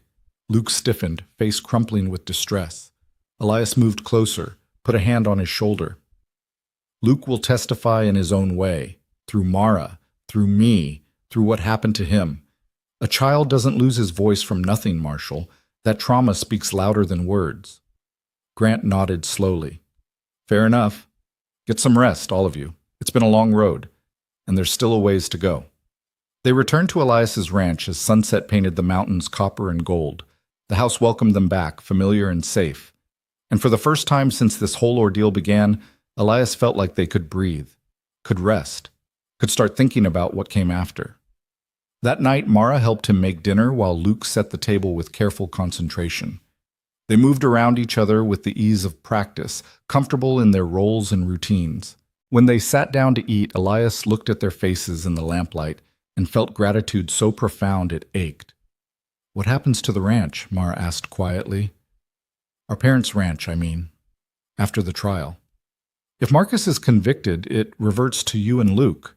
It's your inheritance, bought with your father's work and your mother's dreams. I don't know if I can go back there. Not after everything. You don't have to decide now. The land isn't going anywhere. She picked at her food, thoughtful. Maybe we could lease it to someone. Keep it in the family, but let someone else work it. And we could stay here, if that's still all right. More than all right. Elias cleared his throat against sudden emotion. This is your home now, for as long as you want it. Luke looked up from his plate, eyes bright. He opened his mouth, and Elias saw him struggling again, fighting against the silence that had claimed him. The boy's face reddened with effort, throat working around sounds that wouldn't come. Easy, Mara said, touching his arm. You don't have to... Home. The word came out broken and hoarse, barely more than a whisper, but it was there, real, spoken. They all froze. Elias felt his heart stutter in his chest. Mara's hand flew to her mouth, tears spilling over. Luke, she breathed, did you just... Home, Luke said again, clearer this time. His eyes were huge, disbelieving, like he'd surprised himself. Then suddenly, he was crying, great heaving sobs that shook his small frame. Mama, Papa, gone. All gone. Mara pulled him into her arms, both of them weeping now, months of grief and terror finally breaking through the dam of his silence. Elias sat across from them, his own vision blurring, watching two children who'd lost everything begin the long process of healing. They're gone, Mara whispered into her brother's hair. But we're still here. We're still together. And we're safe now. We're finally safe. They cried until there were no more tears, until exhaustion claimed them. Elias helped them both to bed, tucked them in like his own father had once done for him, whispering reassurances into the darkness. In his own room later, lying awake and listening to the house settle around him, Elias thought about the family he'd lost and the one he was building from the ashes. Thought about how grief could hollow you out or make space for new love to grow, how the worst moments could lead to the most profound connections. He'd thought his life was over when Sarah and Emma died, thought there was nothing left but waiting for his own end. But two scared children had knocked on his door and reminded him what it meant to fight for something, what it felt like to be needed, to matter, to stand between the darkness and the people you loved. The trial came 3 weeks later in the territorial courthouse, a solemn building that smelled of wood polish and tension. The courtroom filled with spectators, townspeople, ranchers, curiosity seekers drawn by scandal and the promise of justice. Marcus sat at the defendant's table with his expensive lawyers, face carefully neutral, but Elias could see fear flickering beneath the surface. Mara took the stand first, wearing a dress Mary had sewn for her, looking small but unbreakable. She told her story clearly, methodically, describing every detail of that terrible night. The defense attorney tried to shake her, suggesting she'd been confused, traumatized, mistaken about what she'd heard. "I was not confused," Mara said, voice ringing through the courtroom. "I heard my father say, 'You'll get nothing from me, Marcus.' Then I heard gunshots. Then I heard my uncle telling the sheriff it was an accident before the sun even rose. I know what I heard. I know what happened." Luke testified next, or rather Elias testified about Luke's testimony, described how the boy had lost his voice from trauma, how he'd finally spoken again only after Marcus was arrested. The defense objected, calling it hearsay, but the judge allowed it, noting that trauma itself was evidence of something terrible. Samuel, Tom, Mary, and the others testified about the attack on Elias's ranch, about Marcus's men, about the kidnapping. The evidence piled up, piece by damning piece, until even Marcus's lawyers looked uncomfortable. The defense tried to paint Marcus as a grieving brother, a concerned uncle, a victim of conspiracy. But their case crumbled under the weight of testimony and truth.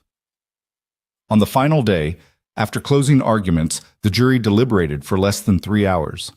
We find the defendant, Marcus Hutchins, guilty of murder in the first degree. The courtroom erupted. Marcus's face went white, then red, mouth opening in protest. But the judge's gavel fell like thunder, and it was done. Justice, delayed but not denied.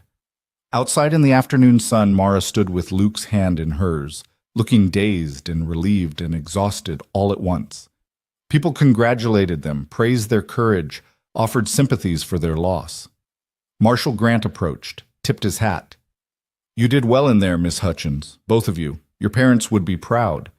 Thank you, Marshal, for believing us, for doing what was right. Just doing my job. But I'll admit you made it easier by being so damn brave." He looked at Elias. "Take care of these children, Boone. They've been through hell. I will, for as long as they'll have me." They rode home as winter's first snow began to fall, soft flakes drifting down like blessings. The ranch appeared through the white, smoke rising from the chimney, lights glowing warm in the windows. It looked like what it was, a home, a refuge, a place where broken people could start to heal. Inside, they shed their coats and gathered around the fire.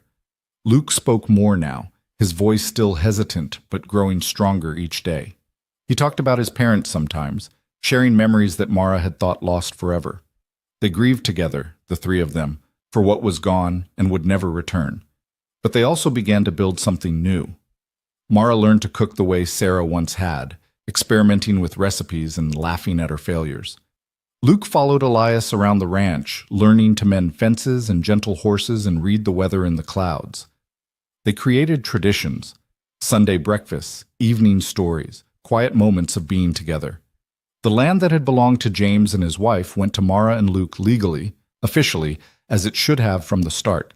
They leased it to a young couple starting out, keeping ownership but letting others work it while they figured out their own futures. The income provided for their education, for their needs, for the life their parents had wanted them to have. Marcus Hutchins was sentenced to hang for murder, but the sentence was commuted to life imprisonment after appeals and legal maneuvering. He would die in prison years later, unrepentant and bitter, a cautionary tale about greed and the wages of sin. Sheriff Dawes resigned in disgrace, replaced by a man who took his oath seriously and couldn't be bought. The territory changed slowly as word spread about what had happened, about children who'd fought for justice and won, about ordinary people who'd stood against corruption and refused to back down. And on Elias Boone's ranch, 2 orphans learned to laugh again, learned to trust again, learned that family wasn't just blood but choice, commitment, the daily decision to show up and care and protect what mattered most. They had survived the darkness. They had found each other. And in finding each other, they had found a way forward, scarred but unbroken, grieving but grateful, ready at last to live. Winter settled over the Montana mountains like a promise kept, transforming the world into something clean and new. Snow covered the scars left by violence, blanketed the graves where hired guns lay buried, softened the harsh edges of memory until even the worst moments began to lose their teeth. Elias stood on his porch 3 months after the trial, coffee steaming in the cold morning air, watching Luke build a snowman in the yard.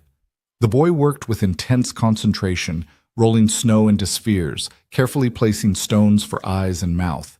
His voice drifted back to the house, talking to himself, or maybe to the memory of parents who would have loved to see him play like this.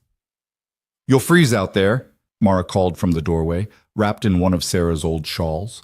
She'd grown in these months, not just taller but steadier, carrying herself with a confidence that came from surviving the unsurvivable. "Come eat breakfast before it gets cold." "In a minute," Luke called back, voice still rough from disuse but stronger every day. "I'm almost done." Elias smiled. Those words, simple and ordinary, meant everything.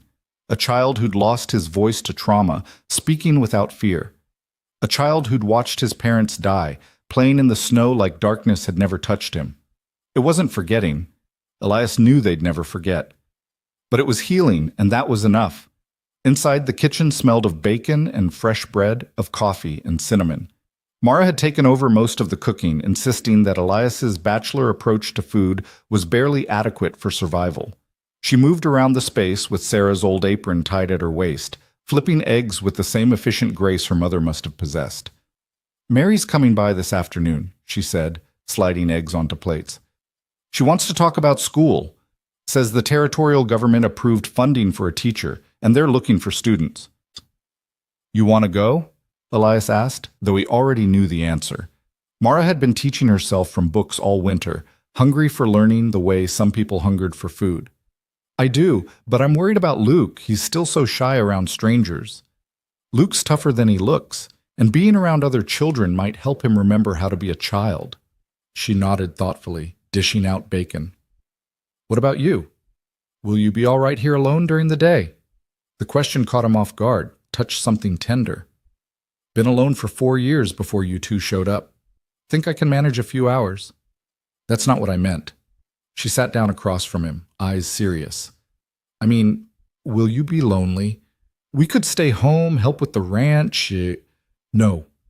Elias's voice came out sharper than intended. He softened it. "No, you'll go to school. You'll learn everything you can. That's what your parents would have wanted. That's what I want." Luke burst through the door, cheeks red from cold, tracking snow across the floor. "Come see. I made him tall as Papa was." They followed him outside, and Elias felt his throat tighten at the sight. The snowman stood nearly 6 feet tall, broad-shouldered, with a stick arm spread wide like he was welcoming someone home. Luke had fashioned a hat from bark and placed it at a jaunty angle. "It's perfect," Mara whispered, tears in her eyes. "He looks just right." "Papa would like it," Luke said confidently. Then his face fell slightly. "I think he would. It's getting hard to remember his face exactly." Elias crouched down beside the boy. "That's all right. Memory fades, but love doesn't. You don't have to remember every detail to know your father loved you, to know he'd be proud of the man you're becoming." "You think so?" "I know so." They ate breakfast together. The 3 of them crowded around the table, talking about small things, the horses, the weather, whether they'd get more snow before spring. Ordinary conversation that felt extraordinary because they were alive to have it, safe enough to care about tomorrow. After breakfast, Elias went out to check on the cattle while Mara and Luke cleaned up. He found them later in the barn, Luke showing his sister how to braid rope the way Elias had taught him. They worked side by side, heads bent together, and Elias was struck by how much they looked like siblings should: comfortable, connected, complete. Mary Carson arrived in early afternoon, driving a small wagon through snow that was already starting to melt in the winter sun. She climbed down with her usual brisk efficiency, carrying a basket covered with a cloth. "Brought you some preserves and bread," she announced, handing the basket to Mara. "And news from town." They gathered in the parlor, the room Elias had avoided for years, but that Mara had slowly reclaimed, dusting and arranging until it felt lived in again. Mary settled into the chair that had been Sarah's favorite, and Elias noted how right it looked, how his late wife would have approved. "The school situation first," Mary began. "We have a teacher starting next month, a young woman from back east with proper credentials.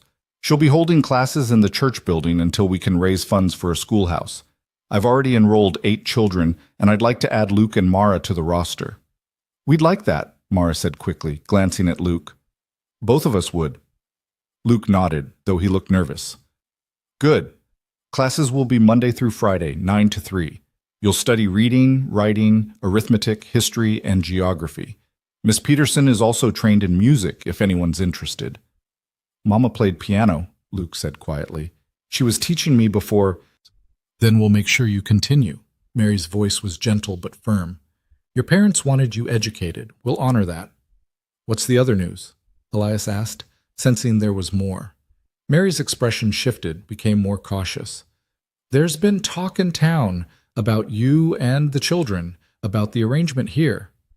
Elias felt tension coil in his shoulders. "What kind of talk?" "Nothing malicious mostly, but some people are asking questions about propriety, about whether it's appropriate for a widowed man to be raising 2 children alone, particularly a teenage girl. There's been some suggestion that the children should be with a proper family, or that you should remarry to provide a mother figure." Anger flared hot in Elias's chest. "These children have been through hell. They lost their parents, were hunted by their own uncle, nearly died more times than I can count. And now people are worried about propriety?" "I'm not saying I agree with them," Mary said calmly. "I'm saying you need to be aware. Small towns have small minds sometimes, and gossip can be damaging." Mara stood abruptly, face flushed.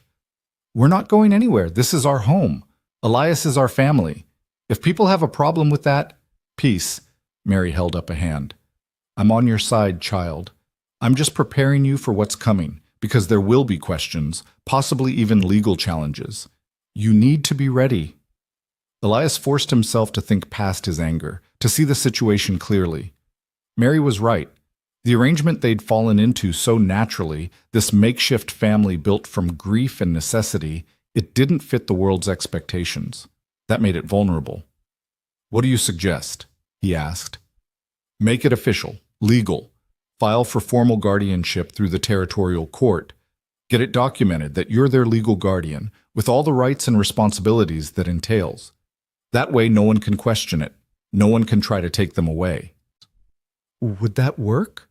Mara asked, hope and fear mixing in her voice. "It should, especially given that you have property in your name, income from the leased land, and Elias has proven himself capable of providing for you. Add in testimony from respected community members, myself, Samuel, Tom, the marshal, and no judge would deny the petition." "Then we do it." Elias looked at Mara and Luke. "If that's what you want. If you want to make this official—" "We want to stay," Mara said firmly. Luke nodded agreement. "Then it's settled." Mary pulled papers from her bag. "I took the liberty of drawing up the preliminary documents. You'll need to file in Helena, but this will get the process started." They spent the next hour going over paperwork, signing forms that would transform their informal arrangement into something legally binding. When it was done, Mary gathered her things, preparing to leave. "One more thing," she said at the door. "There's a community gathering next month, a dance and social to raise funds for the school. You should all come. Let people see you as a family, see how well the children are doing. It'll help quiet the gossips." After she left, Elias stood at the window, watching her wagon disappear down the snowy road. Behind him, he heard Mara and Luke murmuring together, their voices a comfort he'd grown to depend on. You all right? Mara appeared at his elbow. Just thinking about how much things have changed. Do you regret it, taking us in? He turned to look at her, this fierce girl who'd walked up his road and changed everything. Not for a second. You two, you brought my house back to life, brought me back to life. Whatever paperwork we have to file, whatever gossips we have to face, it's worth it. She smiled, and he saw her mother in the curve of her mouth, her father in the steadiness of her gaze. Good, because we're not going anywhere. The weeks passed in a rhythm of work and routine. Elias taught Luke how to ride properly, how to mend tack, how to gentle a spooked horse with patience and quiet confidence. Mara threw herself into preparing for school, reading everything she could find, practicing her penmanship until the letters flowed smooth and sure. In the evenings, they sat together by the fire. Sometimes Mara would read aloud from books Elias had forgotten he owned. Sometimes Luke would practice his words, telling stories that grew longer and more confident. Sometimes they just sat in comfortable silence, three people who'd found each other against all odds, grateful for the peace they'd fought so hard to claim. One night, after Luke had gone to bed, Mara stayed up with Elias, mending a shirt in the lamplight. She worked in silence for a while, then spoke without looking up. I've been thinking about my parents' land, the ranch. What about it? The couple we're leasing to, the Johnsons, they're doing well with it, making improvements, building it up. But it's still ours, mine and Luke's, our inheritance. It is. When I'm older, when Luke's grown, maybe we could go back there. Not to live, necessarily, but to run it properly. Keep it in the family the way Mama and Papa wanted. She looked up then, eyes searching his face. Would that be all right, if we kept ties to both places? More than all right. That land is part of your history, your family's legacy. You should hold on to it, nurture it, maybe pass it down to your own children someday. My own children. She smiled at the thought. That seems so far away. Sometimes I feel ancient, like I've lived 100 years. Other times I feel like I'm still that scared girl hiding in the root cellar. You're both. You're everything you've been and everything you're becoming. That's what surviving does. It layers you, makes you complex. Is that what happened to you? After the war, after your family died? Elias was quiet for a moment, considering. I suppose it did. War made me harder, colder. Losing Sarah and Emma almost finished what the war started. I was just going through motions, waiting to die without actually doing it. He looked at her. Then you and Luke showed up and reminded me that life wasn't finished with me yet. We're both lucky then, that we found each other. Lucky, Elias agreed, or maybe just stubborn enough to survive until we did. The guardianship papers were filed in February, processed through the territorial court with surprising efficiency. Marshal Grant's endorsement helped, as did testimonies from Mary, Samuel, and half a dozen other citizens willing to vouch for Elias's character and the children's well-being. By early March, it was official. Elias Boone was the legal guardian of Mara and Luke Hutchins, with all rights and responsibilities thereof. The community dance came on the first warm evening of spring, when snow had retreated to the highest peaks and the valley was greening with new life. The church hall was strung with lanterns and filled with people dressed in their finest, ready to celebrate the season and support the new school. Elias had initially resisted attending, uncomfortable with crowds and socializing after years of isolation. But Mara had given him that look, the one that was pure Sarah, equal parts pleading and determination, and he'd caved. They dressed in their best clothes, Luke in a shirt Mara had sewn, Mara in a dress Mary had helped her make, and Elias in the suit he hadn't worn since Sarah's funeral.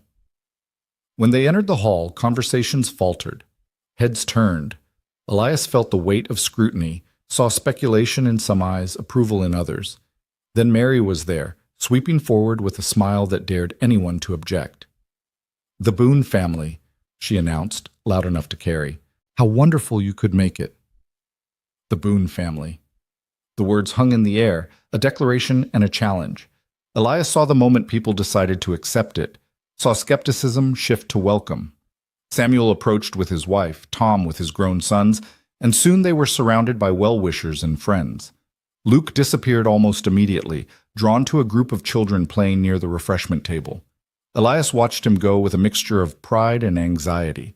This was the first time the boy had voluntarily approached other children since before his parents died. "He'll be fine," Mara said, reading his expression. "He's ready." The evening passed in a blur of conversation and music. A fiddle player struck up a reel, and couples took to the floor. Elias found himself dancing with Mary, then with Samuel's wife, then with Mara, who laughed when he stepped on her toes. "You're terrible at this," she teased. "Haven't danced since your age. Give me a break." Mama loved to dance. She and Papa would dance in the kitchen sometimes when they thought Luke and I were asleep. We'd watch from the stairs, and they looked so happy together. "That's a good memory. Hold on to it." "I will.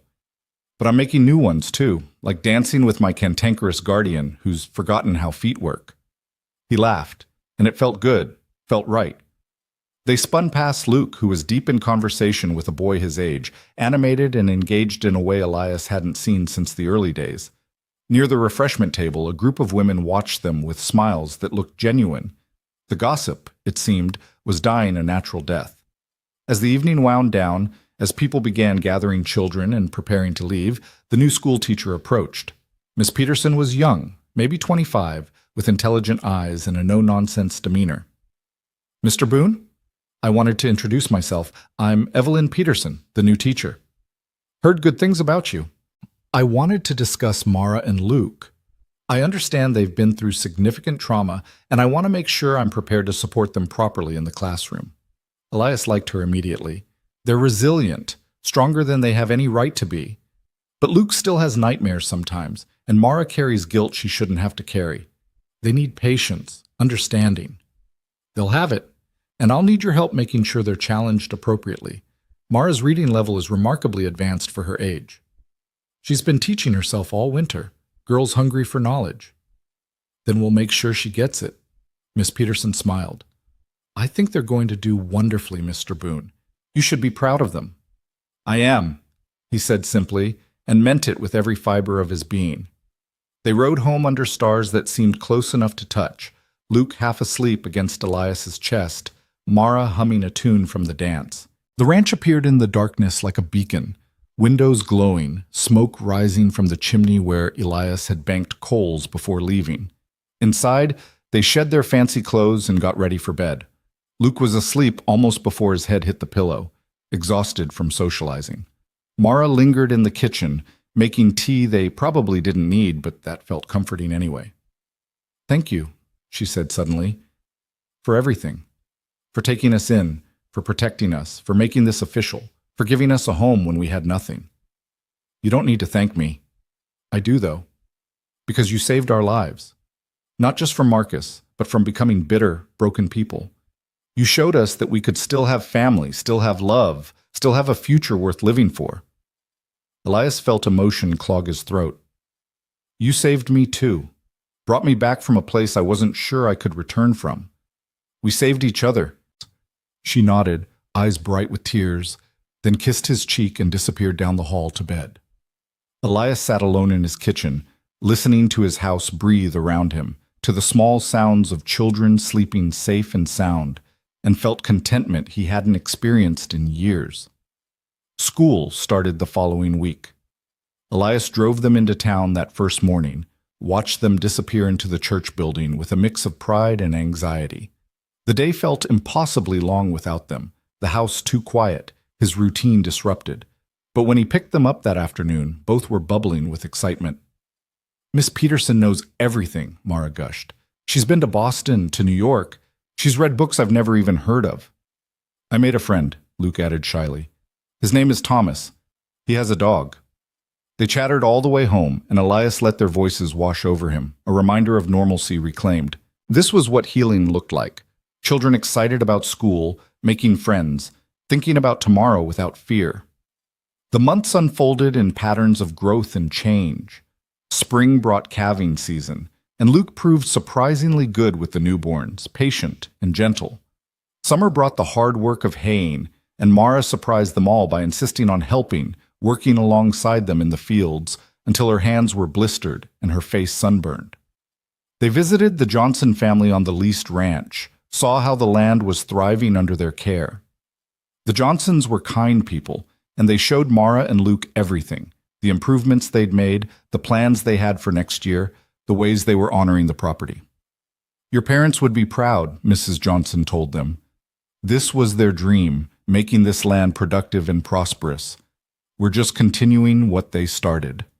Mara walked the property with a strange expression, part grief, part peace. It still hurts to be here, she admitted to Elias later. But it's good hurt. Like remembering something precious even though it makes you sad. That's called bittersweet. Life's full of it. I'm learning that. They celebrated Luke's 9th birthday in August with a party that brought neighbors from miles around. The boy blew out candles on a cake Mara had baked, made wishes Elias hoped would come true. Later, when everyone had gone home, Luke climbed into Elias's lap, something he was really getting too big for, and said something that made Elias's heart clench. Can I call you Pa? Not instead of my father, but along with him? Elias had to clear his throat twice before he could answer. I'd be honored. What about me? Mara asked from the doorway. What should I call you? Whatever feels right. I'm not trying to replace your father. She considered, then smiled. How about Elias? That feels right. You're not trying to be Papa. You're just trying to be you. And that's enough. The first anniversary of the night they'd arrived passed quietly. None of them mentioned it, but all of them felt it, the weight of how far they'd come, how much they'd survived. Elias stood on his porch that evening, watching the sun set over mountains that had witnessed their transformation, and thought about the man he'd been a year ago. That man had been dead inside, just waiting for his body to catch up. That man had wanted nothing but solitude and the quiet escape of fading away. That man would barely recognize who Elias had become, a guardian, a protector, something close to a father again. Penny for your thoughts? Mara joined him, draping one of Sarah's shawls over her shoulders against the evening chill. Just thinking about time, how fast it moves, how much changes. Do you miss them, your wife and daughter? Every day. But it doesn't hurt the same way anymore. Now it's more like they're part of me, part of who I am. And I think they'd be glad I found you and Luke. Sarah always said love wasn't finite, that there was always room for more. She sounds like she was wonderful. She was. You would have liked each other. They stood together in comfortable silence, watching darkness claim the valley. Inside, Luke was reading by lamplight, lips moving slightly as he worked through a chapter book Miss Peterson had loaned him.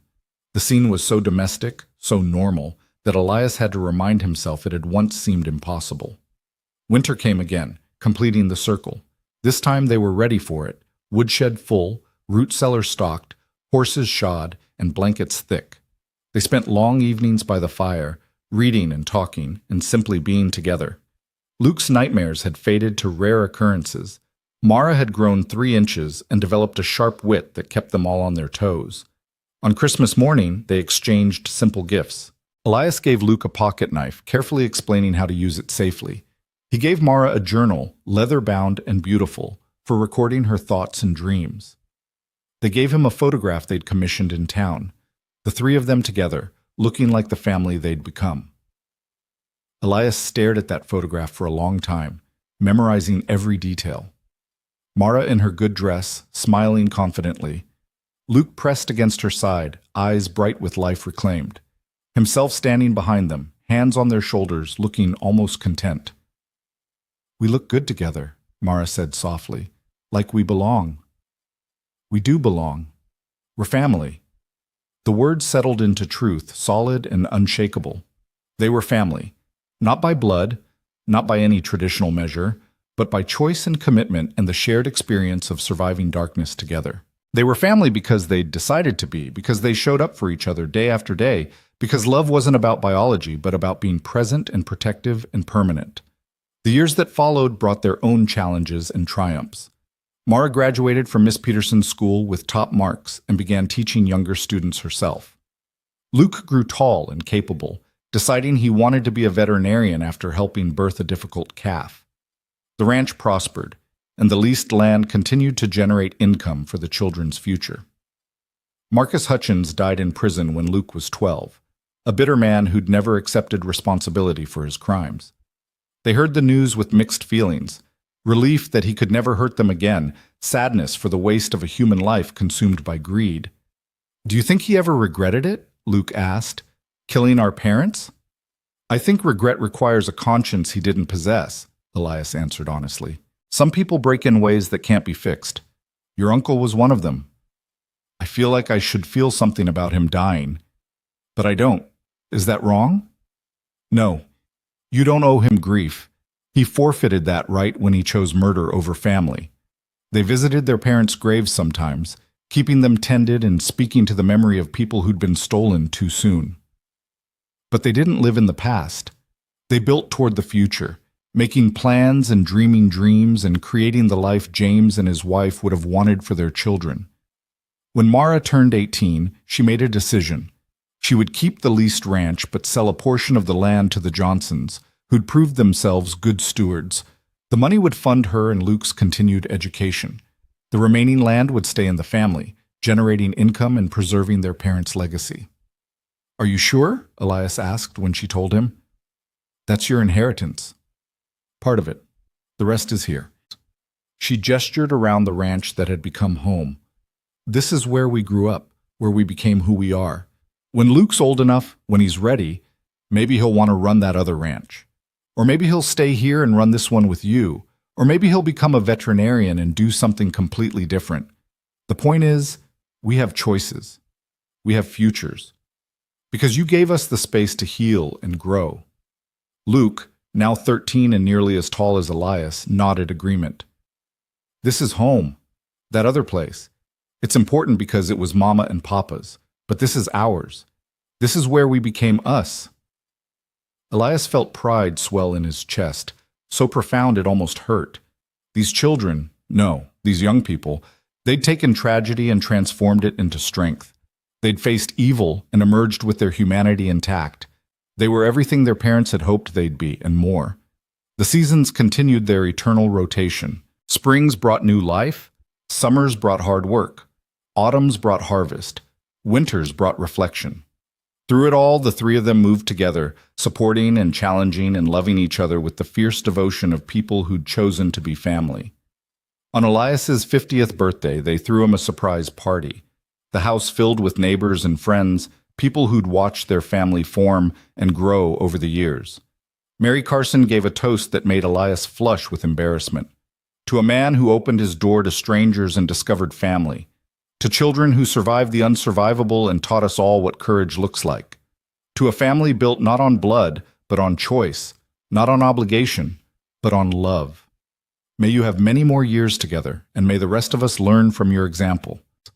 Later, after everyone had gone home, after Luke had fallen asleep on the sofa and Mara was reading by the fire, Elias sat on his porch and thought about the journey that had brought them here.